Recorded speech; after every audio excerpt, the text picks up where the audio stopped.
Money FM 89.3. Best of breakfast. Mind your business. Only on Money FM 89.3. Welcome to Mind Your Business. I'm Imad Akhtar and I'm joined by my lovely co-host Audrey Seek. Audrey, you have 2 kids. I do. Tell me about the preparation before delivering those 2 children. What was that all about? You know, when they say that you can't really prepare for parenthood, that's actually true, because my husband always jokes that we were prepared for the invasion, but not for the insurgents. Wow. The focus is usually all about the checklists. Yeah. Do we have the hospital bags packed? Do we have the nursery ready? Feeding plans, birth plans, all of that. But many of us don't focus on the huge emotional shift, because the truth is your whole world changes pretty much overnight, right? Yeah. And you're not just packing a bag, you're unpacking pretty much a whole identity. And for first-time parents, it can feel like you're both losing and finding yourself at the same time. So it was a very interesting process. Yeah, and mums like your good self are often at the center of these conversations, which leaves dads and partners finding themselves sometimes quietly sidelined, expected to be supportive, but rarely supported themselves. In fact, according to insights from the 2024 Focus Singapore Fatherhood Survey, while fathers are largely engaged in providing income, they are far less involved in emotional development. Yeah, so that's where the gap still is for sure. And our next guest is trying to change this. She's created a childbirth education platform that's making space for both parents, not just in the delivery room, but through all of the messy, magical milestones that follow. Let's welcome Rynette Joyce Tan on the show. She is the founder of 1313. Pleased to have your company, Rynette. How are you? Good morning. Thanks for having me here. Thanks so much for joining us, Rynette. This is such an interesting thing. As a mom, I'm so interested in this platform. But let's start with the name, 1313. So it's the numbers 1313 followed by a spelled out version 1313. What's the story behind this, and how does it reflect like the heart of your mission? I love this question. In fact, I get asked this question a lot of times. I think more than I anticipated, actually. So it's a very personal story. My husband and I, we actually met on the football pitch. And both of us were jersey number 13. Oh. So, wow. Yeah, it was kind of like a love story. So it's very significant for us. So when the business came about, when we were thinking about, what I would name the business, we thought, hey, the number 13 is very significant. It's significant of like family, of love, and that's what we really wanted to share with everyone. And having a look at, the pregnancy, 40 weeks, right? When we say full term, roughly 40 weeks, the 13th week is really when it hits you, because that's the start of the second trimester. Very interesting. I don't know if you remember, especially I remember, the moment you realize like, oh my God, this is happening, right? Yeah. This is it. I'm really pregnant. It's the second trimester. Things are a little bit more stable. I'm getting the checklists ready, start to look out for what to shop, what to buy. And you're starting to show, too. And you're starting to show, right, for most people, right? So that's when, it really hits you at the 13th week. So that was significant. And aside from that, if you're looking at the whole journey from pregnancy to parenthood, which is where we're journeying with parents, it's really, from womb out to the world. From pregnancy to when you're on your 2 feet after the 4th trimester. So pregnancy is 10 months. And then you add on the 4th trimester, which is another 3 months. That gets you till about 13 months. So that number really spoke out to us. And I mean, it's not like, 40 or whatever, where we're like saying that, that number really spoke to us in that sense. So that's why we named it 1313. Yeah, super creative. Now, you've been in operation for about 11 years. You were founded in 2014. Yeah, that's right. What was the genesis of why you started the business in the first place? You're now a childbirth education platform, but you started out as something else. Is that correct? Yeah. So how it started, I was actually in comms and I actually was doing my postgraduate degree overseas. And so we thought that, while I was having a little bit more time, life was not so stressful yet, I would get pregnant first. So that was the plan. We got pregnant overseas, came back just before, baby was about to be born, had the baby here. And then I actually applied for the job, got the job, and then got pregnant. So, wow. So I wanted to be fair, to the bosses. So I said, you know what, let's scrap this. Instead of having to fork out so much cash for infant care or for childcare or for getting a nanny or a helper, I thought, you know what, let me stay home for this foundation years, for the first 1 to 2 years. And then let me look after, my children. And then from there, I decided why not start a business? Because at home I was kind of like, itchy fingers, right? Nothing, and it was born out of a need for parenthood. So at that point, we actually were traveling quite a bit as well with 2 young kids under 2. So I started designing my own line of diaper backpacks, and then that kind of expanded to nursing wear. So it was really a by chance kind of thing with the whole genesis and evolution of the business. It was, Okay, so it's born out all of need. started with diaper backpacks. So It did. What did you see or maybe didn't see, though, in Singapore's parenting support space that made you want to do things differently and to expand it to what you have today? I think in the service scene or the service sector, a lot of it was, very, very specialized care. So you would go and see, a lactation, consultant for breastfeeding. You would go to a childbirth educator for childbirth classes. But there wasn't a space that really would kind of transition you or journey with the parent from the pregnancy stage all the way until, you're confident as a parent. So I wanted to, fill that gap. I wanted to have that space so that, I'm accessible and I'm available. Because a lot of times is you go for the appointment, that's it.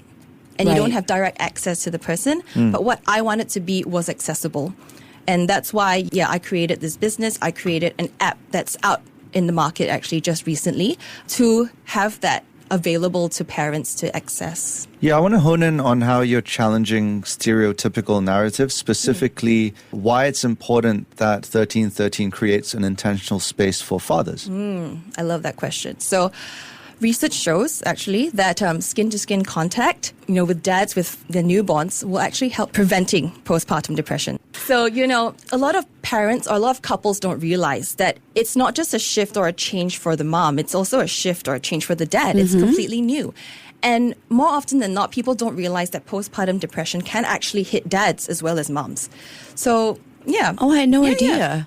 Yeah, so... Didn't either, yeah. Yeah, so it is something that's happening. It's just that men kind of hide it a little bit better. With women, with the hormones, and, sometimes it's a bit hard to hide. So with men, we wanted to create that space. And increasingly over the years in this scene, in this business, I've seen more and more dads want to be involved. And what's interesting to note that for our prenatal workshops, the people that sign up are sometimes not the moms, are the dads. That's fantastic. Yeah, so they are the ones that put down the name on the form and they bring their wives. In the past, you get a lot of, oh, my wife dragged me here. She said, I need to listen. But now it's like the dads want to know and they want to be involved and they are the ones kind of signing up for the course and bringing their wives. Roles are reversing. Yeah. On that front. In some senses, yeah. Yeah, and I did see a study that said something like millennial dads spend about 6 times more with their kids than dads in the past. So we are seeing a huge uptake in support, but, involvement when it comes to dads and being at home. How are you challenging those age-old, mom does it all kind of narratives? I think I don't have to change anything. Things are just shifting on its own.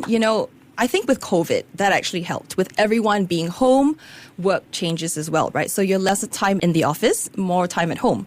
And in fact, I do have a lot of clients, I do have a lot of couples where dad's working from home or dad's the primary caregiver and mom goes out to work. Yeah, so in some senses, with most households being dual income nowadays, the playing field is pretty much even. It's really who has that time, that capacity to take on more of the parenthood role these days. Tell us a little bit more about the process that your clients go through when it comes to the consultations and the workshops that they get involved in. How does it work out for them? How long do they sign up for?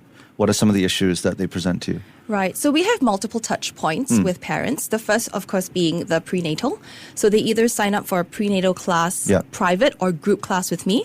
Most of the time, people sign up for the group classes because what we bring to the table is something very unique in the sense that my husband and I both teach together.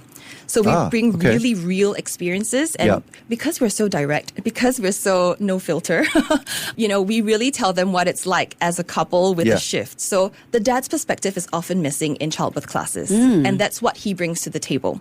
So, we keep it real. We are so honest that we say, you know what, we fight the most during my 3rd trimester and during the 4th trimester. And we don't hold back because hormones are raging, right, during that season.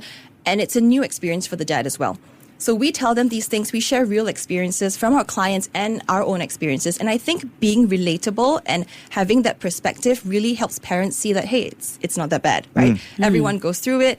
I'll find my way. Yeah, so I think that's really the journey for prenatal. Okay. And then we have the breastfeeding. So lactation, I do a lot of troubleshooting. So what our aim is at prenatal workshops is that if moms are prepared for the breastfeeding journey, they don't necessarily have to see me during the troubleshooting phase. Yeah, but for those who have any issues, they can then see me at the troubleshooting step. And then, of course, if they want to go out more, that's where they see me at the baby wearing stage. So that we have that transition from birth to the first month and then to when they want to go out and bring them out, on holidays and whatnot. Yeah, so I got into contact with a consultant and a specialist directly with the hospital, actually. Do you collaborate at all with hospitals or government agencies? And what do you think, public policy can do to better support new parents? At the moment, we do not have any collaborations, though we would love to. There's a lot of room, like areas that we can kind of collaborate on, especially with policy, like with the app, right? How paternity leave, policies in, workplaces as well. So there's a lot of room for improvement. And I think actually the policy is moving in the right direction. Like talking about paternity leave, back then when I first had kids 11 years ago, the paternity leave for my husband was only a week. And now it's 4 weeks. So I think people are seeing that shift in more dads wanting to be home or more leave is needed in that sense if you want to encourage birth rates to go up, especially, in Singapore. Yeah. Yeah, the partnership question is a good one because you and your husband are the only parent therapists, right? Exactly. At this point in time. Do you plan on expanding your team at all? And also, what kind of challenges do you face given that it's just the two of you? How do you navigate and restock your own energy? I think for us, where we come in is with the app. So my husband and I, we intentionally keep our classes small because we want that one-to-one relational impact with our clients. So our classes will always be at this size. We may add on more, right, to scale. But in terms of the business growing, it's really having more consultants come on board for the lactation phase. And that's why we have the app. So the app is very comprehensive. We have a contraction timer, which helps, moms decide when to go to the hospital when in labor. There's also a baby tracker. So that tracks your sleep, baby sleep, their diaper changes, their feeds. And then we have basically the key feature of our app, which is a breastfeeding troubleshooting tool. So if moms are facing issues at like 2 a.m. in the morning, obviously they can't call someone to come down straight away. Right? So where they often end up is actually at the hospital, right? And if it's not as serious as they think, it is, because some moms, they misdiagnose themselves or they think it's something more serious than it actually is, they actually just get sent home with like maybe cool packs and some painkillers. So with the app, they can actually kind of go through a questionnaire, run through it, and then see, I might be facing this potential issue. Yeah, interesting. What are some of the remedies I can do? And then from there, if they can resolve it, great. But if not, the consultation is offered. Yeah, so tell us the name of this app. Is it My Bee Buddy? That's right. So it's MYBBUDDY. It's already available on the Apple App Store, and on Android, it's coming out, I think, next month. Okay. So it's pretty new. So you have this new app. You're running workshops and retail and consultations. Yeah. Is it difficult to juggle all of these at once, or is it one kind of very cohesive ecosystem for you guys? I mean, I think everything kind of falls nicely into place. They're all kind of complementary. We have the services, we have products that we curate, and then we have the app. A lot of times that's what parents want, right? They want a one-stop ecosystem that's built for them and it kind of journeys with them for pregnancy till when they are confident as parents. Yeah, and we have to ask you this because you are the founder of a business, so you are an entrepreneur by nature. Yep. What's the most fulfilling part of your entrepreneurial journey, and what are some of the challenges that maybe some business leaders who have similar passions to yours or who want to start a business like yours can learn from? I think just taking things one step at a time, not overthinking it. Having the big picture plan is always good, but knowing that change is inevitable, is something that will always be useful because then it doesn't set you up for disappointment. Just taking it one step at a time and just going for it and trying. Yeah, take it one step at a time. And preparing for a baby isn't just about getting the best crib or the car seat. It's about preparing for the emotional terrain ahead, both for moms and dads. And platforms like 1313 are lighting the way forward.